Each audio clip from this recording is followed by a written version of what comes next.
So welcome to exam mentor Assam official. तो जो कि रिलेटेड चैप्टर्स के इंपॉर्टेंट एमसीक्यूज थे और फिर ने क्वेश्चन नंबर 47 तक करा दिया था आई गेस। सो चलो क्वेश्चन नंबर 48 से देखते हैं। यूट्रोफिकेशन लीड्स टू, तो इसका तुम्हारा जो आंसर है तुम्हारा होगा डिक्रीज इन डिजॉल्व्ड ऑक्सीजन। सबको ये पता होता है, ठीक है। सो बेसिकली इसका एक्सप्लेनेशन क्या है तुम्हारा, जो कि यूट्रोफिकेशन मतलब होता है क्या है तुम्हारा, ये होता है तुम्हारा न्यूट्रिएंट का एनरिचमेंट, ठीक है। न्यूट्रिएंट का एनरिचमेंट, अगर न्यूट्रिएंट का एनरिचमेंट होगा जिस इसके वजह से क्या होगा, जो कि एल्गल ग्रोथ है वो बहुत ही ज़्यादा बढ़ जाएगा। अगर एल्गल ग्रोथ बढ़ गया तो एल्गी को क्या चाहिए होगा, large amounts of dissolve oxygen, ठीक है। जिसके वजह से जो पानी में डिजॉल्व ऑक्सीजन का अमाउंट होगा वो डिक्रीज कर जाएगा। सो क्वेश्चन नंबर 49 BOD। सो BOD मतलब क्या है, ये BOD का मतलब क्या है, इसका फॉर्म फिलअप फॉर इसका जो तुम्हारा फुल फॉर्म वो एग्जाम में आ सकता है, that is biochemical oxygen demand. Biochemical oxygen demand, ठीक है। ये तुम्हारा एग्जाम में आ चुका था। BOD का फुल फॉर्म भी आ चुका था, ठीक है। तो BOD values of clean water are typically, इसका आंसर क्या है तुम्हारा, it is less than 5 parts per million. So biochemical oxygen demand ये तुम्हारा वही मेजर करता है, क्या मेजर करता है, it measures the organic pollution, ठीक है। It measures the organic pollution. और क्लीन वाटर जो होता है उसका BOD वैल्यू तुम्हारा, क्लीन वाटर जो है इसका BOD वैल्यू क्या होता है तुम्हारा, less than 5 parts per million, ठीक है, खत्म। और अगर तुम्हारा 17 पार्ट्स पर मिलियन या फिर 25 पार्ट्स पर मिलियन अगर है, then water it is highly polluted, ठीक है, बहुत ही ज़्यादा हाईली पोल्यूटेड है। तो क्वेश्चन नंबर 50 में देखो, जब the following is not a green house gas, इसमें से कौन सा ग्रीन हाउस गैस नहीं है। CO2 ये है ग्रीन हाउस गैस, मीथेन ये भी है, वाटर वेपर ये भी है, कौन सा वाला नहीं है, नाइट्रोजन है, सबको पता होता है, इसमें कोई एक्सप्लेनेशन की जरूरत नहीं है। तो चलो चैप्टर 6 सॉलिड स्टेट इसमें देखते हैं। सो क्वेश्चन नंबर 1, क्या है the total number of atoms in a BCC unit cell is. तो BCC अगर है तो इसमें तुम्हारा, ठीक है, कौन सा क्या हो जाएगा तुम्हारा, 8 कॉर्नर एटम्स होता, 8 कॉर्नर एटम्स होता है, उसके साथ तुम्हारा हो जाएगा 1/8, तो इसका मतलब होगा तुम्हारा 1, ठीक है। सो और क्या होगा तुम्हारे पास, 1 बॉडी सेंटर्ड एटम होगा, 1 बॉडी सेंटर्ड एटम इंटू 1 क्या हो जाएगा तुम्हारा 1। सो टोटल कितना हो जाएगा 1 + 1 जो कि होता है तुम्हारा 2। तो ये है total number of atoms in a body centred cubic unit cell. कैसे करते हो, ऐसे करते हो, ठीक है। यहाँ पे जो कॉर्नर में लगा होता है 8 कॉर्नर्स एटम है, उसमें डिवाइड इंटू 1/8, क्योंकि 1/8 पोर्शन होता है इसमें और बीच में एक एटम होता है, ठीक है, बॉडी सेंटर्ड क्योंकि है। सो टोटल 2 एटम्स होते हैं। फिर क्वेश्चन नंबर 52 देखो, the packing efficiency of A face centred cubic structure is FCC या फिर तुम्हारा CCP। ये इसमें तुम्हारा हाईएस्ट पैकिंग एफिशिएंसी होते हैं, हाईएस्ट पैकिंग एफिशिएंसी होते हैं, ठीक है।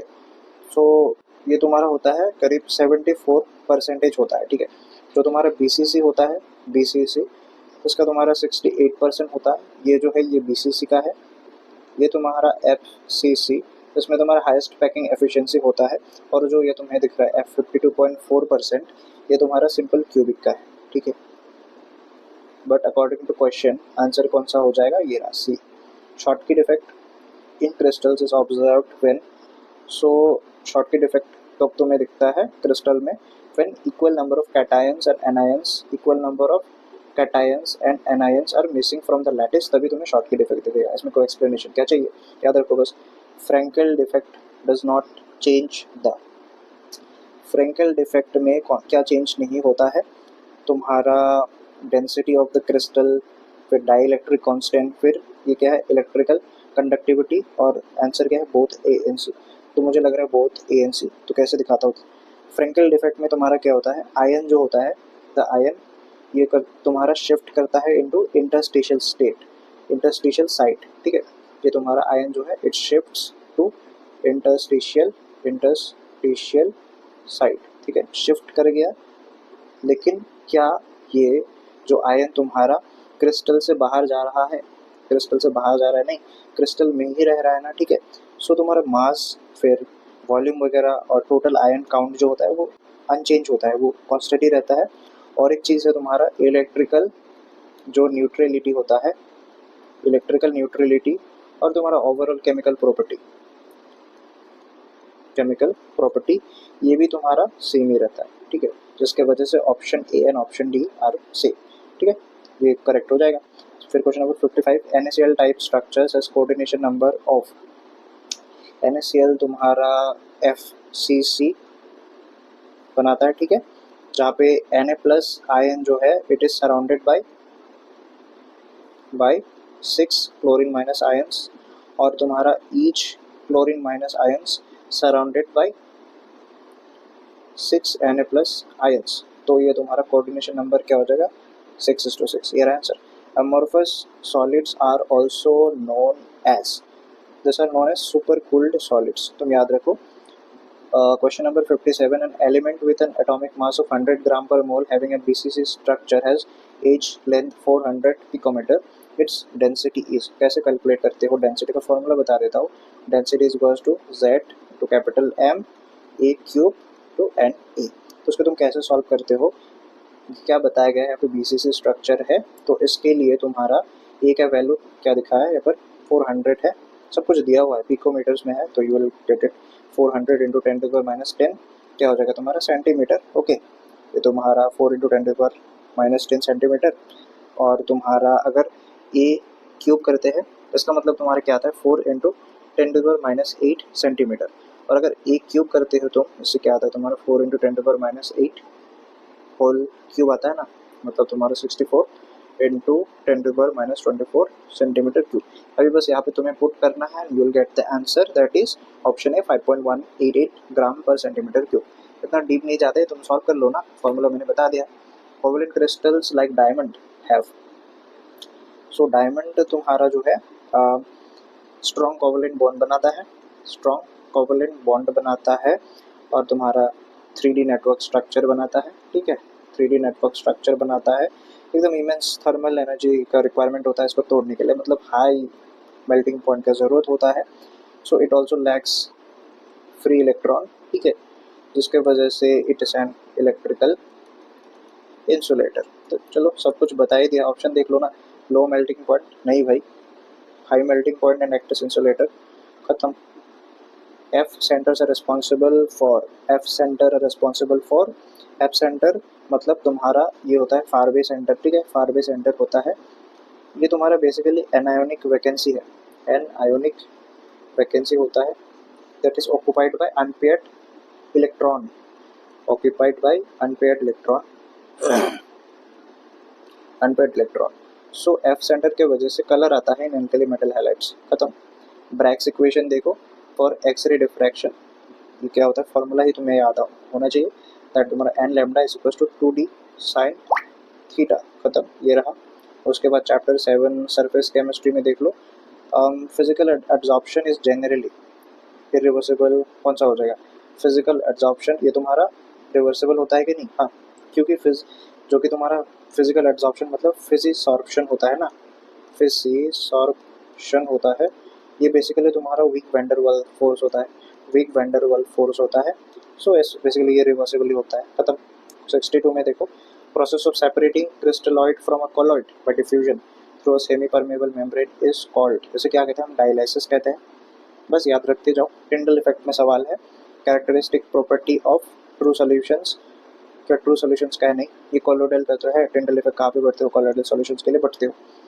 एल्यूम is used for purifying water, ये होता क्या है, रिमूविंग वायरसेस, नहीं नहीं नहीं नहीं, एल्यूम मतलब तुम्हारा पोटेशियम या फिर एल्यूमिनियम सल्फेट, ये 12 मॉलिक्यूल्स ऑफ वाटर होते हैं, क्रिस्टल वाटर, ठीक है, ये तुम्हारा एल्यूम होता है, ये तुम्हारा एल्यूमिनियम 3+ प्रोवाइड करते हैं, ठीक है, प्रोवाइड करते हैं, जिसके वजह से तुम्हारा ये न्यूट्रलाइज करते हैं नेगेटिव चार्जेस, जो तुम्हारा जो कोलोइडल सस्पेंडेड कोलोइडल क्ले होगा, मड होगा, उसमें तुम्हारा ये एल्यूमिनियम 3+ प्रोवाइड करेगा और न्यूट्रलाइज करेगा, ठीक है, ये तुम्हारा न्यूट्रलाइज करेगा, जिसकी वजह से आंसर क्या हो जाएगा तुम्हारा, coagulating the mud particles, mud में ही तो होगा ना तुम्हारा नेगेटिव चार्जेस ऑन मड, इसको न्यूट्रलाइज करेगा, ठीक है, एल्यूमिनियम 3+ प्रोवाइड करके कौन करेगा, एलम, सो आंसर ये।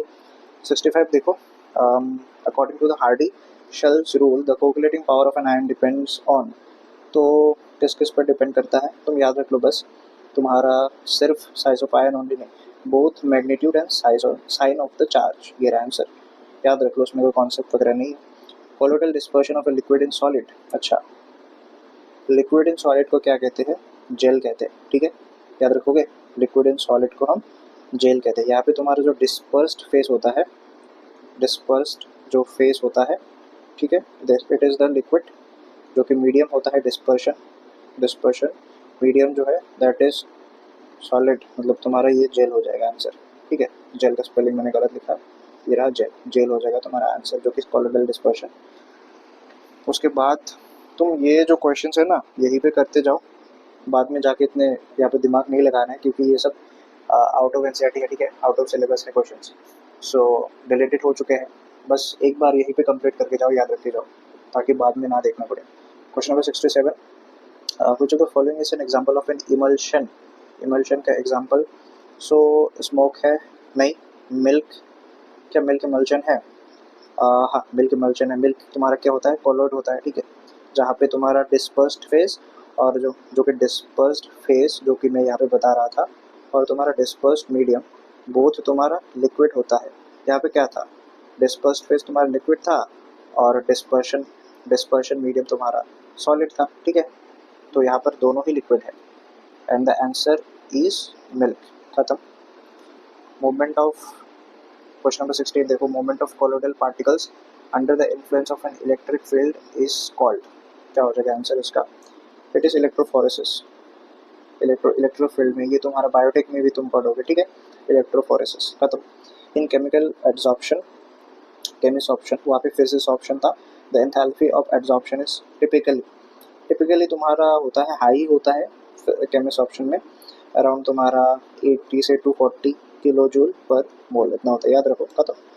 Shape selective catalysis is a reaction catalysed by, क्या होता है, एंजाइम्स, फिर जियोलाइट्स, एंजाइम्स होगा क्या, नहीं, जियोलाइट्स क्या होता है सर, बेसिकली माइक्रोपोरस होता है ये सब, और ये तुम्हारा एल्यूमिनियो सिलिकेट्स होता है, केज लाइक होता है ना, cage like honeycomb structure, honeycomb structure होता है। सो रिएक्शन जो होता है तुम्हारा, ये तुम्हारा डिपेंड किस चीज़ पर करता है, डिपेंड किस चीज़ पर करता है तुम्हारा, पोर का साइज, ठीक है, पोर का साइज किसका, कैटलिस्ट का, और साइज या फिर शेप किसका तुम्हारा, या तो रिएक्टेंट का या फिर प्रोडक्ट का मॉलिक्यूल, तो ये तुम्हारा जियोलाइट हो जाएगा, एंजाइम्स वगैरह नहीं होगा, don't be confuse between enzymes and zeolite, zeolite होगा answer. So question number chapter 8, general principles, ये एंड आइसोलेशन मेटलर्जी वाला चैप्टर है, flotation process generally used for concentration of oxide और कार्बोनेट, ये सल्फाइड और होता है, याद रखो ना, फ्लोटेशन प्रोसेस सल्फाइड और के लिए होता है, ज़्यादा दिमाग मत लगाओ यहाँ पर, जहाँ पे लगाना होता है मैं बता दूंगा।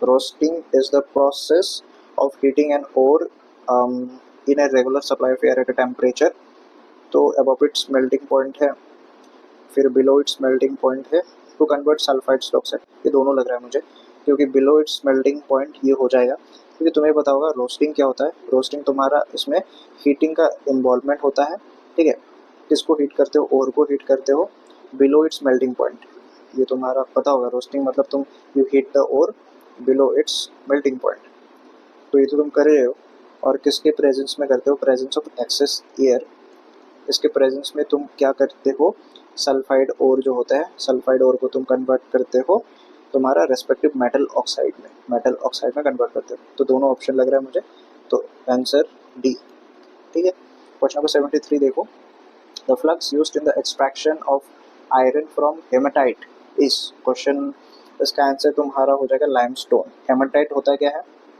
Fe2O3, सो इट कंटेन्स तुम्हारा एसिडिक सिलिका, एसिडिक सिलिका जो कि तुम्हारा SiO2, ये तुम्हारा इम्प्योरिटी होता है। लाइमस्टोन जो होता है ना तुम्हारा CaCO3, ये तुम्हारा डिकम्पोज करता है CaO, that is the basic flux, और ये रिएक्ट करता है तुम्हारा SiO2 के साथ to form the molten slag. Molten slag क्या होता है तुम्हारा, मोल्टेन स्लैग ये होता है तुम्हारा कैल्शियम सिलिकेट, ये रहा CaSiO3। So the flux used in the extraction of iron from haematite it is the limestone, silica को हम यूज़ नहीं करते, okay. So next question, Mond process is used for the refining of nickel होता है answer, याद रखो, bauxite the cheap ore of aluminium is purified by, क्या क्या प्रोसेस है? होप्स प्रोसेस, बीएस प्रोसेस, तो इसका मुझे लग रहा है बीएस प्रोसेस होगा आंसर, क्योंकि बीएस प्रोसेस में तुम्हारा we use concentrated NaOH solution. क्यों हम यूज़ करते हैं? To extract pure alumina, Al2O3 मतलब एलुमिना होता है, कहाँ से? फ्रॉम क्रूड बॉक्साइट, ठीक है। BS process in the blast furnace the highest temperature zone is, ये तुम्हारा कंबशन जोन होता है, ठीक है। टेम्परेचर करीब तुम्हारा 2170 केल्विन या फिर तुम्हारा 1900 डिग्री सेल्सियस हो सकते हैं, ठीक है। एक्सोथर्मिक रिएक्शन कौन सा वाला होता है? कार्बन और ऑक्सीजन के साथ रिएक्शन करके CO2, ठीक है। तो चलो जल्दी जल्दी निपटा देते हैं क्योंकि गला थोड़ा बैठा हुआ है, सर्दी लगा है, जुकाम सा हुआ है। तो क्वेश्चन नंबर 77 देखो, zone refining it is based on the principle impurities. देखो पहला वाला आंसर दिख रहा है मुझे, impurities are more soluble in the melt than in the solid state of the metal, ये रहा आंसर, खत्म। क्वेश्चन नंबर 78 देखो, which metal is extracted using the cyanide process? MacArthur Forrest process. ये तुम्हारा सिल्वर है, याद रखो। आयरन नहीं है, जिंक नहीं है, कॉपर भी नहीं है, ये सिल्वर है answer. So calcination is typically used for, sulphide ore के लिए यूज होता है क्या? नहीं। कैल्सिनेशन में क्या इन्वॉल्व होता है? It is basically heating the ore in absence, या फिर तुम एयर सप्लाई करो, एयर तुम दो बट ये लिमिटेड होना चाहिए, ठीक है, लिमिटेड एयर दो, या फिर तुम हीट करो इन द एब्सेंस, या तो तुम्हारा एयर एब्सेंस हो या तो लिमिटेड वगैरह प्रोवाइड करो। So this is calcination, it is use for carbonate and hydrated oxide ores, native ores नहीं, हैलाइड ओर्स नहीं, ठीक है। ब्लिस्टर कॉपर, हाँ blister copper, its blistered appearance due to the evolution of which gas during cooling?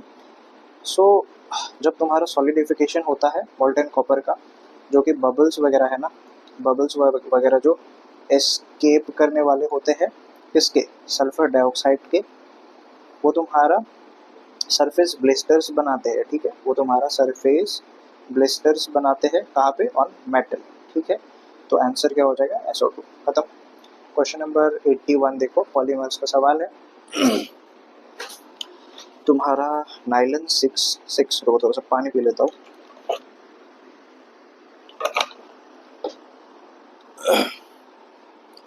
देखो ये nylon 66, it is a copolymer form by the condensation of, ये तुम्हें पता होगा, फिनोल एंड फॉर्मल्डेहाइड, नहीं ये तो याद ही रखते हो ना, ये hexamethylene diamond and adipic acid होता है।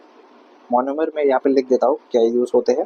ये तुम्हारा होता है H2N CH2, ये 6 बार लिख दो यहाँ पर, NH2, और तुम्हारा COH, फिर यहाँ पे तुम्हारा CH2, ये 4 बार, फिर तुम्हारा COOH, ठीक है। ये this are the monomers used, answer ये hexamethylene diamine and adipic acid. Bakelite is an example of, ये तुम्हारा थर्मोप्लास्टिक नहीं लग रहा है, थर्मोसेटिंग पॉलीमर है, ठीक है। क्रॉस लिंक किससे बनते हैं? फिनॉल फॉर्मेल्डिहाइड रेजिन, शायद तुम्हें पता नहीं होगा क्योंकि ये सब चैप्टर्स डिलीट हो चुका है, तुम बस याद रखो, अगर बेकलाइट का क्वेश्चन एग्जाम में बाई चांस आ जाता है तो तुम टिक करोगे थर्मोसेटिक पॉलीमर को। So which of the following is a natural polymer? Teflon नहीं, सेलुलोज है आंसर, क्योंकि सेलुलोज तुम्हारा एक पॉलीसेकेराइड पॉलीमर है, जहाँ पे तुम्हारा ये बनता है कैसे? बीटा टी ग्लूकोज यूनिट से, ठीक है, खत्म। नियोप्रिन देखो, नियोप्रिन तुम्हारा क्या होता है? आइसोप्रिन नहीं, ये क्लोरोप्रिन का पॉलीमर है। नियोप्रिन तुम्हारा सिंथेटिक रबर है, ठीक है, synthetic rubber, okay. Question number 85 देखो, क्या है ये? Natural rubber is a linear polymer of, किसका है? आइसोप्रिन का है, okay. The process of heating natural rubber with sulphur to improve its properties, हम क्या कहते हैं? वल्कनाइजेशन ही के तो कहते हैं, पहले ऑप्शन होगा वल्कनाइजेशन। सो वल्कनाइजेशन में क्या होता है तुम्हारा, जो कि क्रॉस लिंकिंग सल्फर ब्रिज जो है वो बनते हैं तुम्हारा बिटवीन द पॉलीमर चेन्स, जिसके वजह से तुम्हारा इलास्टिसिटी वगैरह, ठीक है, क्या भी लिखा है इलास्टिसिटी, फिर टेंसाइल स्ट्रेंथ, स्टेबिलिटी, मतलब stability in terms of thermal stability, ये सब अच्छे से इम्प्रूव कर जाता है, ठीक है। इसके वजह से हम वल्कनाइजेशन करते हैं, ठीक है। विच of the following is a biodegradable polymer? Nylon 2, nylon 6, nylon 6 नहीं, ये रहा आंसर, नाइलन 2 नाइलन 6 हो जाएगा इसका आंसर। टेफ्लॉन को देखो, टेफ्लॉन मतलब polytetrafluoroethylene, it is prepared from CF2, ये रहा पहला ही ऑप्शन है, CF2 उस पर डबल बॉन्ड बनेगा। टेरिलीन या फिर डेक्रॉन, इट इज क्या है ये, पॉलिएस्टर है, पॉलीएमाइड, सो ये मुझे लग रहा है पॉलिएस्टर होगा आंसर, ठीक है। It is created by condensation of polymerisation, किस वजह, इथाइलिन ग्लाइकोल होता है, तुम्हें पता होगा इथाइलिन, अगर नहीं पता है तो पता लगा लो, इथाइलिन ग्लाइकोल, और तुम्हारा होता है टेरिप्थेलिक एसिड, जिसके वजह से फॉर्म होता है तुम्हारे एस्टर लिंकेज। एस्टर लिंकेज मतलब CO, ये रहा, ये एस्टर लिंकेज कहते हैं। जिगलर नट्टा कैटलिस्ट, ये इंपॉर्टेंट है भाई, अगर आता है तो ये आएगा, Ziegler Natta catalyst. It is used for the polymerisation of ethene to yield high density polyethylene, ये रहा आंसर। जिगलर नट्टा कैटलिस्ट को देखो भाई, इंपॉर्टेंट अगर मैंने बताया था, TiCl4 plus aluminium vapour C2H5, ये रहा, this is Ziegler Natta catalyst. Question number 91 chemistry in everyday life से एस्पायरिन का सवाल है। It acts an analgesic and antipyretic, chemically it is methyl salicylate acetyl salicylic acid, ये रहा, पता होगा ना aspirin, it is acetyl salicylic acid. So drugs that bind to the receptor site and inhibit its natural function are called, जैसे हम कहते हैं antagonist, ठीक है, रिसेप्टर साइट में जाएगा, इसको इनहिबिट करेगा, दैट इज एंटागोनिस्ट। उसके बाद क्वेश्चन नंबर 3 पूछा तो following is broad spectrum antibiotic, penicillin नहीं है, हाँ ये रहा, chloramphenicol. Question number 94 artificial sweetener that is only stable under cold condition, कौन सा है, सैक्करिन नहीं है, सुक्रोलोज ये भी नहीं है, एस्पार्टम, हाँ ये एस्पार्टम है तुम्हारा आंसर, ठीक है। चलो दिमाग नहीं लगाना, याद रखो बस, क्योंकि ऐसे सवाल मैं कह भी नहीं रहा हूँ कि सब आ सकते हैं, 1-2 सवाल आ सकते हैं, ठीक है, याद रख लो अगर तुम्हें अच्छा स्कोर चाहिए तो। Soaps do not work effectively in hard water, क्यों नहीं करता है, रीज़न यही है, they form insoluble calcium and magnesium salts, यही पे है आंसर, और क्या बताऊँ इसमें, कुछ बताने लायक है ही नहीं। कैल्शियम, चलो बता देता हूँ थोड़ा सा, कैल्शियम और तुम्हारा जो मैग्नीशियम जो आयन है, ये हार्ड वाटर में रिएक्ट करता है तुम्हारा सोडियम कार्बोक्सिलेट सोप मॉलिक्यूल्स के साथ, जिसके वजह से तुम्हारा स्कम बनता है, ठीक है। रिएक्शन जानने की ज़रूरत नहीं है, नहीं आएगा इतना ज़्यादा रिएक्शन वगैरह, ठीक है। Equanil is use as, it is used as antacid नहीं, ट्रैंक्विलाइजर, हाँ ये रहा, it is a mild tranquilliser, mild tranquilliser. So it is used for controlling depression वगैरह, कंट्रोल डिप्रेशन या फिर एंजाइटी वगैरह हो रहा है तो you can use this Equanil, but under a doctor's advice, ठीक है। हाइपरटेंशन अगर हो, हाइपरटेंशन, ठीक है, मेडिकल असिस्टेंस लो उसके वजह से। The chemical name of the active ingredient in Dettol में क्लोरोक्सिनॉल एंड टर्पिनियोल, ये रहा आंसर, याद रखो। Antacids commonly contain sodium hydroxide नहीं, magnesium hydroxide and aluminium hydroxide, हाँ ये रहा आंसर। एंटासिड में ये होता है मैग्नीशियम हाइड्रोक्साइड, तुम्हारा मिल्क ऑफ मैग्नीशियम, ठीक है, और तुम्हारा एल्यूमिनियम हाइड्रोक्साइड ये न्यूट्रलाइज क्या करता है, एक्सेस हाइड्रोक्लोरिक एसिड वगैरह हो गया। एंटासिड का काम तो वही है ना, जो एक्सेस हाइड्रोक्लोरिक एसिड स्टमक में होता है उसको न्यूट्रलाइज कर देगा, ठीक है। कुछ ऑफ द फॉलोइंग ऐसे नॉन नार्कोटिक एनाल्जेसिक, कौन सा वाला है, मॉर्फिन नार्कोटिक है, कोडीन नार्कोटिक है, हीरोइन, ये तो तुम ऑप्शन एलिमिनेट करके कर सकते हो, पैरासीटामोल। फिर synthetic detergents that are highly branched are, इसका होगा तुम्हारा इजीली बायोडिग्रेडेबल, नहीं, non biodegradable and cause water pollution, हाँ सिंथेटिक डिटर्जेंट ये नेचुरल थोड़ी है, तो ये तुम्हारा नॉन बायोडिग्रेडेबल होगा and it will cause water pollution, ठीक है। तो देखो सारे क्वेश्चंस करा दिए मैंने,